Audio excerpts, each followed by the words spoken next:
একজন শেখ হাসিনা নাকি দুই দেশের কোটি মানুষের স্বার্থ? ঢাকা দিল্লির সম্পর্কের সামনে এখন আসলে কোনটি বড় প্রশ্ন?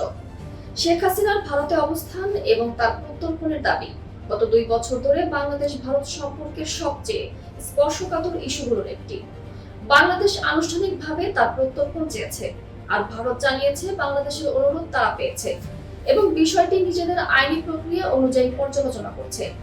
কিন্তু প্রশ্ন হলো, একজন সাবেক প্রধানমন্ত্রীর ভবিষ্যৎ কি দুই দেশের পুরো সম্পর্কের ভবিষ্যৎ নির্ধারণ করবে? বাংলাদেশ ও ভারতের সম্পর্ক শুধু রাজনীতির দিয়ে তৈরি নয়।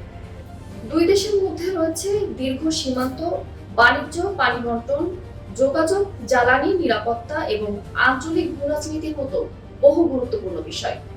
আর এ কারণেই তারেক রহমানের সম্ভাব্য ভারত সফরকে ঘিরে নতুন করে গুরুত্ব পাচ্ছে ঢাকা দিল্লি সম্পর্ক। ভারত এরই মধ্যে তারেক রহমানকে সফরের আমন্ত্রণ জানিয়েছে এবং চাইছে নতুন সরকারের সঙ্গে সম্পর্ককে সামনে এগিয়ে নিতে। কিন্তু ঢাকার অবস্থানও স্পষ্ট। সম্পর্ক স্বাভাবিক করতে হলে পারস্পরিক আস্থা তৈরি করতে হবে, আর সেই আস্থার পথে বড় প্রশ্ন হয়ে আছে শেখ হাসিনার প্রত্যর্পণ সহ বাংলাদেশে ফেরত যাওয়া অন্য ব্যক্তিদের বিষয়। এখানে দুই দেশের স্বার্থের পার্থক্য। ঢাকার কাছে হাসিনার প্রত্যর্পণ রাজনৈতিক ও বিচারিকভাবে গুরুত্বপূর্ণ, আর দিল্লির কাছে বাংলাদেশের সঙ্গে দীর্ঘমেয়াদী কৌশলগত সম্পর্ক গুরুত্বপূর্ণ।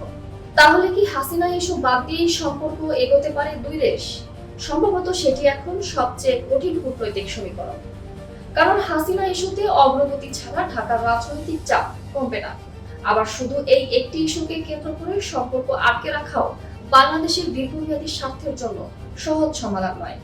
তাই এখন দেখার বিষয়, ঢাকা কি হাসিনার প্রত্যর্পণকে সম্পর্কের শর্ত হিসেবে রাখবে, নাকি বৃহত্তর জাতীয় স্বার্থে দুই ইস্যুকে আলাদা করে দেখবে?